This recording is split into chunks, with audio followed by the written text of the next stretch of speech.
Hi, everybody. Welcome back to part two of our little Greenfoot game, Arachnophobia, that we are busy writing here.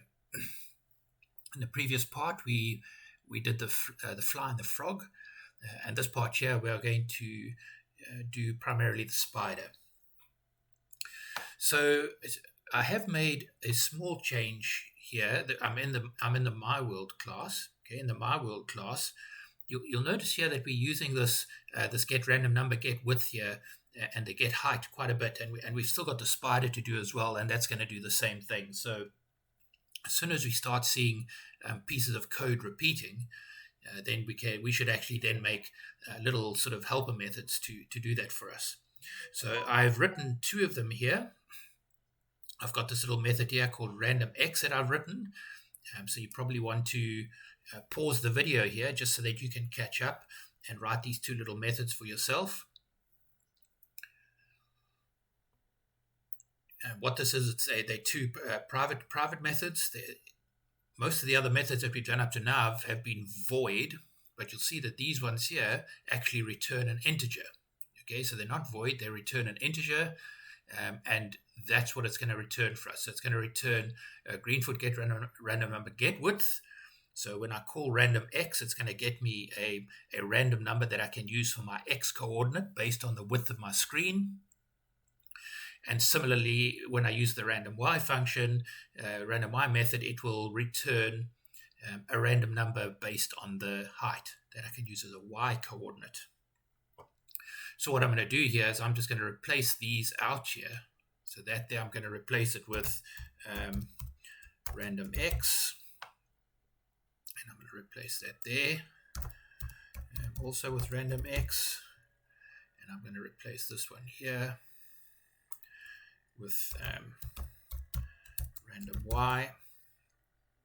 And I'm going to replace this one here with random y. Okay, so that makes our code a lot cleaner. Okay, and obviously when we start adding the spiders in, we'll be able to do exactly the same thing. Okay, so that will compile. Let's just compile. Right, it's compiled, so we know we're good. So we're going to go along now, and we're going to start coding our spider. So once again, you can write a description there of what your class does. You can just put your name and a version number and the date in here. So I'm just going to put in there as I usually do the date, and let's start coding the spider. So as is usual, at the top here, we're going to declare our properties here. Our instance variables for each spider object, and each spider is going to have an integer for its speed. Okay, so because the spider is going to move around on the screen trying to catch the frog, so I'm going to have a speed there, and then we saw so that's all I'm going to have, okay, because the actual direction I will change that randomly, you will see. So the only property that the spider is going to have really is the speed. And then we know we are going to need the counter. Okay, we saw this before with the flies, when the flies got eaten by the frog. Now we've got a similar situation. If the spider eats the frog, then we want to decrease some points. So I'm going to have a variable of type counter, and I'm just going to call it score. You could call it Bob, you can call it George, you can call it ABC, you can call it anything you like. It's just a variable. Don't confuse that word score with score that's in the My World. They are two separate variables. Yes, they do refer to the same thing ultimately, but they are two completely different variables. They are marked private. You can see them there. They just happen to share the same name. You'll remember when we did the fly, I called it Bob. Okay, so similarly to what we did before as well, I'm going to say private. I'm going to define an integer here for screen width, and I'm going to define another one here, another integer for screen height. Okay, perfect.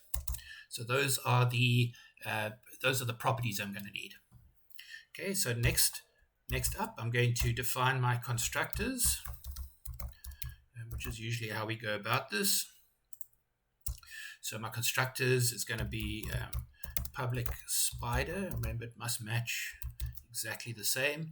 Okay, in this particular one, okay, I'm going to pass in the counter. Okay, so I'm going to pass the counter in for exactly the same reason that I explained in the last video. We have to pass a reference to the counter because the counter is living in my world. And the spider has no idea about that counter class at all, or any object created with it, unless we send it a reference when we create the spider. So that's what we are doing here.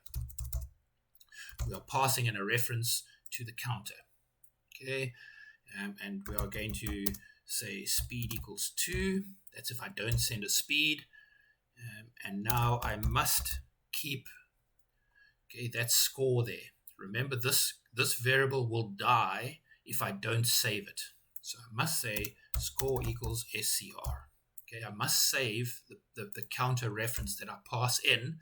I must save it locally. Otherwise, scope will kill it as soon as the constructor stops running. Okay, so that is one constructor. Okay, we are going to overload the constructors. So I'm going to say public spider again. And this time I'm going to pass in the counter as we do. But this time I'm also going to give myself the ability to pass in a speed if I want to. Okay, here if I didn't pass the speed, it's got set to 2 by default, but I might want to set the speed when I create it. So I'm going to set the speed equal to SP, and I'm going to set the score equal to SCR. So I save the 2 variables that get passed in as parameters. So there's my overloaded constructor. Okay, so I've got 2 constructors. Next thing I want to do is I want to take care here of the screen width and the screen height. Now we've seen this before. Okay, we did this before for the fly. Here I've got the fly, and you can see we used this added to world. Okay, so I'm going to do exactly the same thing. So I'm just going to go and copy that code. So I'm going to copy that. I'm going to go to the spider, and I'm going to just paste that in here. So I've made myself an added to world method. Remember, this is a special method in Greenfoot that gets called just once, a single time, as the spider has been added into the world. So as the spider is added in, this method runs just once, and we can use that fact. So I'm using it once the spider has been placed into the world. I'm then using it to measure the width and the height of the screen of the world that it got put into. Okay, so that's the added to world. Perfect. Now, let us go and add a spider. So we're going to go back to our my world. Okay, over here. I'm just going to do it just here after the score. I'll put it in here. So I will say add a spider. Okay, we're only going to put 1 spider in at the start of the game, but as the game progresses, we will add more spiders. But here, when we set the screen up for the very first time, we just want to put 1 spider in. So I'm going to say add object, just like I did with everything else. The object wants 3 parameters. It wants a spider. Okay, and remember, I have to pass the score in to the spider.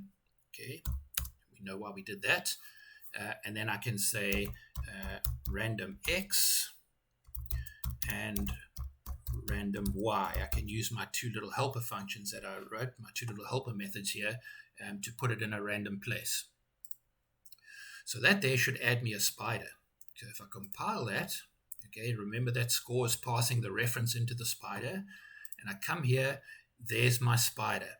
Okay, so I can see my frog, my 3 flies, and my spider are all getting added in. So we are definitely on our way here. Great.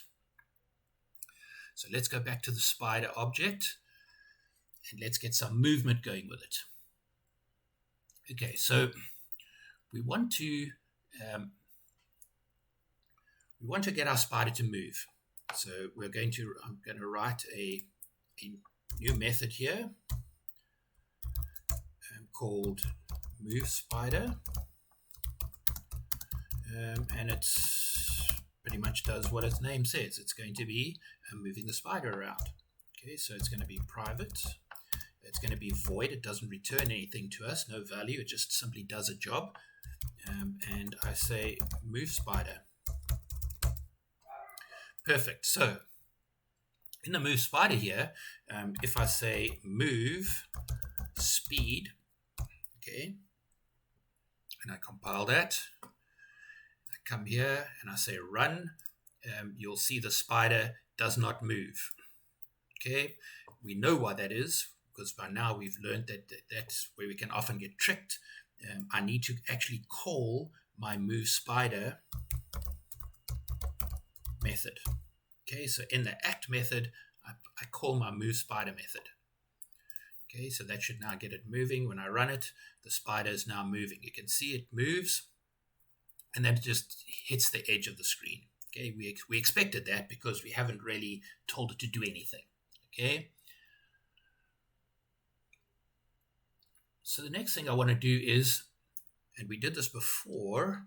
Okay, you've seen me do this code before in the having a ball, where what we did was we teleported, right? So if the spider gets near the edge, okay, so what we're doing is we're keeping the frog in the screen. Okay, so when he hits the edge, and we have to turn him away. But with a spider, when the spider moves out the right-hand side of the screen, we want him to come in the left. And if he goes out the top, he must come in the bottom. Okay, so we're just going to teleport across the screen. So teleport spider if it gets near an edge. Okay, so if the spider gets near an edge, we're going to teleport him. So here we go. We need to check and see where the spider is. So let's say, okay, if we are less than 2 pixels from if x is less than 2, it means we are super, super close to the left edge, because the value of x is less than 2. It's 0 or 1. Okay, so that's that test there. Check to see if we're at the left edge. Let's have a look and see if we are at the right edge. Okay, so if get x is greater than, okay,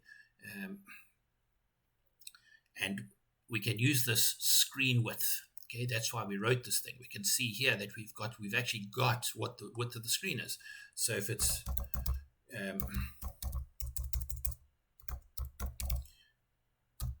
within, let's say, 3 pixels of the maximum screen width, then we know we are near the right edge.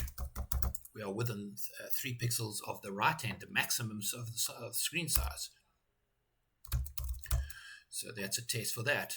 Okay, the next test we'll check for is, are we near, let's say, near the top of the screen? So we can say, let's get the y this time. So if that is less than 2, the y coordinate, if that's less than 2, then we know we are super near the top of the screen. And then our last test will be if get y is greater than screen height minus 3. So if I'm within 3 pixels of the maximum height of the screen, then I know I am near the bottom. And we put some code in for that. Perfect. So if we are near the left edge, we want to then set our location to be the right-hand side. Okay, so we're going to change our x coordinate to be screen width minus 5, and I want to keep my y coordinate what it was. So whatever my y coordinate is, I keep it the same. I just want to shoot the left-hand coordinate to the other side of the screen. Okay, so screen width -5. The reason I make it -5 is I don't want it to be within the -3. If I did that, then the spider would literally shoot from left to right, left to right, left to right, left to right. Okay, I need to keep it outside of that area. Okay, so I come here to set location again. This time I'm going to set it to, sorry, not screen width, I'm just going to set it to be 5 and get Y, whatever that may be. Okay, so I'm just going to set its position to 5 pixels from the edge. Now we're going to do the same for the vertical. Okay, so we're going to change this to be near the top, so I want to go to the bottom. So I'm going to keep my X coordinate exactly what it was and just change the Y to screen height -5. And the last case, set location. We're going to keep the X the same and just change the Y to be 5. Okay, so that should teleport the spider across. Let's see if that works. Compile, let's run it. Spider will go across the screen, and we're hoping he's going to come in the other side. Oh, perfect. Okay, so we know that the spider can move, it can teleport from one side to the other. Okay, so that's not very entertaining at all, because the spider, it's just not doing anything. It's kind of just moving to the right, and it just keeps moving to the right. So we need to add some sort of element of randomness to that. So we're going to say randomly change the spider's heading. Okay, so we want the spider to be quite a bit random in its movement. So here we go. We're going to say if, and we're going to say Greenfoot get random number. Okay, and I'm just going to say I just want to get a number between 0 and 499. Okay, so we just put a 500 in there. So it's going to throw me a random number between 0 and 499. Let's just say 500. It's not 500, it's 499. Okay, and if that is less than 10, so if that random number that it throws is less than 10, then we are going to make the spider change its direction. Remember, this move spider, this method gets called 60 times a second. So if I made that 600, okay, then there's a 10 in 600 chance, or make it say 1 in 60. A 1 in 60 chance, in this case here it's 1 in 50, there's a 1 in 50 chance that the number is true, that it is less than 10. Okay, and it's going to throw that 60 times a second. So if that number was 600, then on average, the spider would change direction about once a second. Obviously, it doesn't work out exactly like that, but you can change this number by trial and error. Okay, this number here kind of determines how often the spider changes direction. Okay, so it's just adding an element of randomness here. Okay, so what I want to do is I'm going to use the set rotation. Okay, set rotation changes the spider's heading. Okay, so what do I want to change its heading to? Well, I must first get its heading. So I'm going to use get rotation. Okay, so that tells me what its current heading is. And then I'm going to change the angle of that, right? So I'm going to say Greenfoot dot get random number. You can see we use randomness a lot in games. Okay, and I'm going to put, say, 160 in there. And then I'm going to say minus 80. So let's look and see what this does. Okay, so it's going to throw a random number between, we'll just say up to 160. Okay, so if it threw an 80, okay, so if it threw an 80, if it happened to throw a random number and the number was 80, 80 minus 80 is 0, and the rotation would stay where it is. It would not change heading at all. If the number was bigger than 160, let's say it was if it was bigger than 80, let's say it was 100. Okay, 100 minus 80 is 20. So it would add 20 to the rotation. If it was less than 80, let's say it threw a 50, then 50 minus 80 is minus 30, and the rotation would then change anti-clockwise by 30 degrees. So you can see that this number is half of that number. See, unfortunately, random number won't throw us a negative number. We need to be able to do a plus and a minus here. So the only way we can do it is throw a random number, subtract half of it. That will then give me a plus or a minus, and then just add it to the rotation. And you'll see that this works quite well. So I'll compile this. We'll give it a run here. And look at the spider. You can see he's changing direction there. Okay, so the spider's kind of randomly just heading around the screen, just looking for trouble. Excellent. So we've got this kind of randomness to the spider. So now we're a long way into this. Okay, so now what we need to do is, for the spider, is we need to determine, have we actually bitten the frog? Okay, so let's write ourselves another method here we'll call it frog bitten. Okay, so this here method handles when the frog gets bitten. Okay, so if we bite the frog, what do we want to happen? So let's go private. It's a void method. It doesn't return anything. Frog bitten. And we're going to put some code in here. So how do we know how do we know if we have bitten the frog? Well, we've seen this before. We're going to use the is touching method. Okay, so if is touching is true,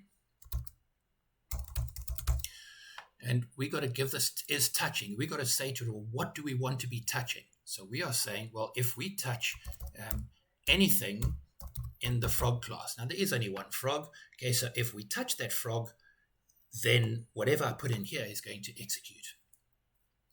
So it means we have bitten the frog. So if we come inside this if statement here, we can only get here if we are touching the frog. So we have now bitten the frog. So if we bite the frog, what do we want to happen?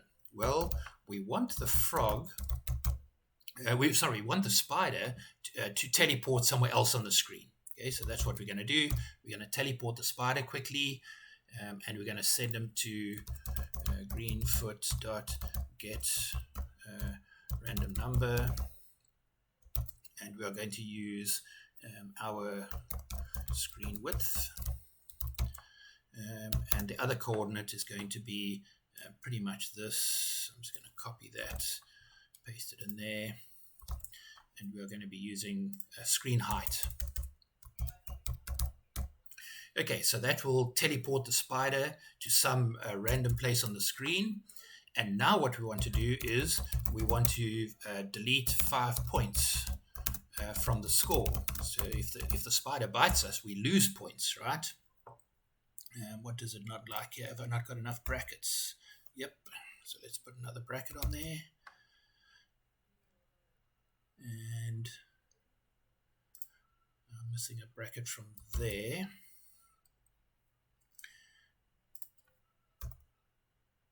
Perfect. Okay, so that should compile. Let me just check.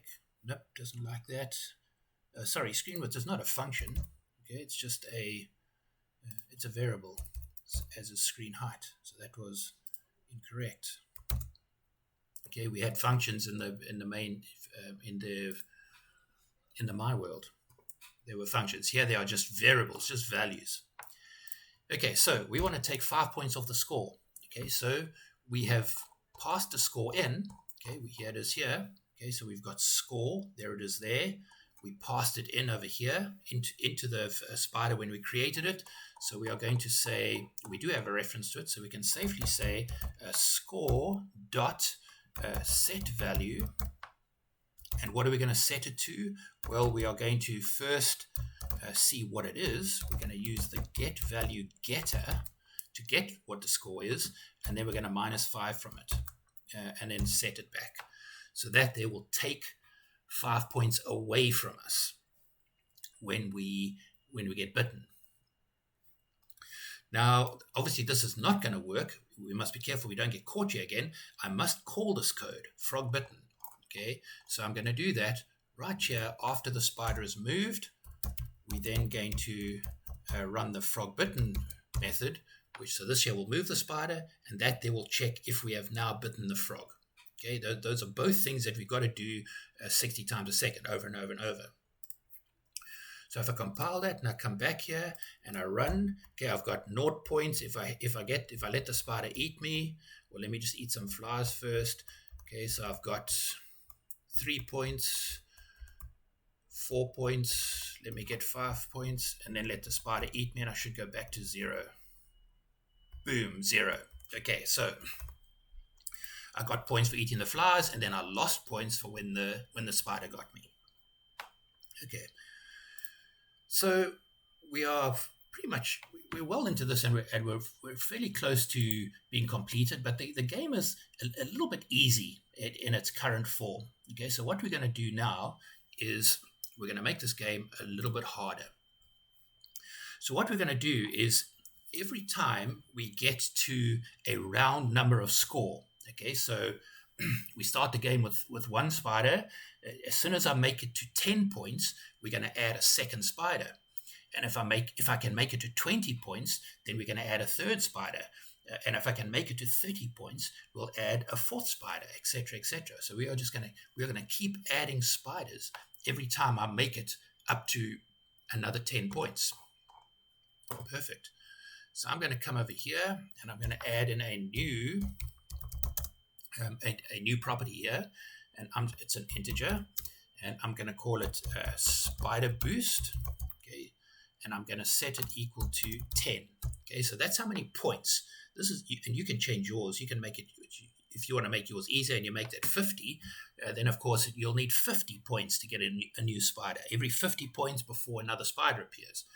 So whatever you put in here, that's how many points you're going to end up having to get before another spider gets added. So I've got spider boost in there. Okay. So now what I'm going to do is I'm going to come down here and I'm going to write myself another method here. And I'm going to call it check spiders. Makes sure the correct number of spiders is in the world. Okay, remember I'm not doing this in the spider object now, right? I'm doing this in the world. This is nothing to do with individual spiders. This is to do with the total number of spiders. So I'm not going to do this inside of the spider class. I'm doing this in the my world class. Okay, make sure you understand why that is. So this is a void, and it's called check spiders. Okay, so here's what it's going to do. So we're going to say if, and we're going to check the score. So we're going to say, we're going to have a look and see what the value of score is. So we're going to say if score, so we're going to get the value of the score. So we now know what the score is. And then I'm going to mod this. Okay, so if you don't know what mod is, okay, %,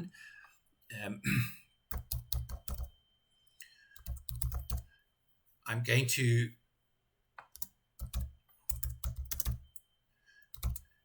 going to take the score here and I'm going to divide it by spider boost, okay, which in our case here is 10. You can make yours whatever you want, but in my case it's 10. So I'm going to take my score, I'm going to integer divide it by 10, and then I'm going to check the remainder. That's what mod does for me, okay? It's the remainder of integer division. So if I can divide 10 into the score and end up with a remainder of 0, it means that the score was exactly divisible by 10. So that's what I want to know, okay?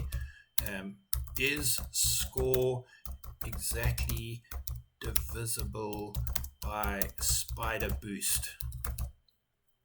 Okay, so in my case, spider boost is 10. You can make yours whatever you want to be. So this is only going to activate, I'm only going to get inside this loop each time my score is exactly divisible by 10.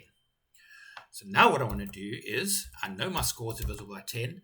I now need to make sure that the number of spiders I've got, okay, so if the number of spiders I've got is less than whatever my score value is,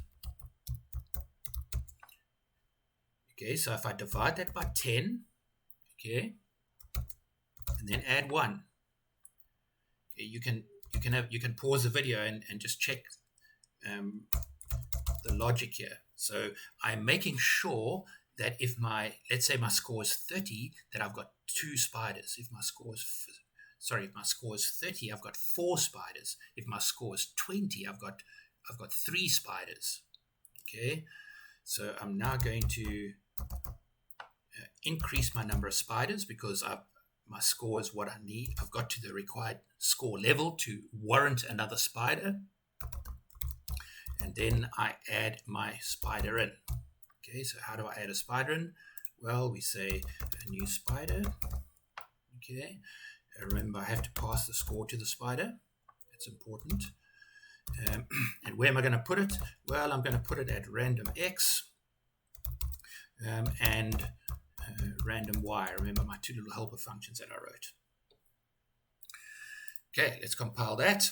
So that there increased my number of spiders up, and this here actually put the new spider into the screen for me. Right, let's see if this works. So I'm going to go, I can tell you now it won't work, because I just remembered why. Same trick, we got caught before. Check spiders, we've written the code, but we have to call it. Okay, so where do I call it? Well, I have to have an act method. So I'm just going to go up here. It doesn't matter, you can do it anywhere in your code. I'm just going to make myself an act method.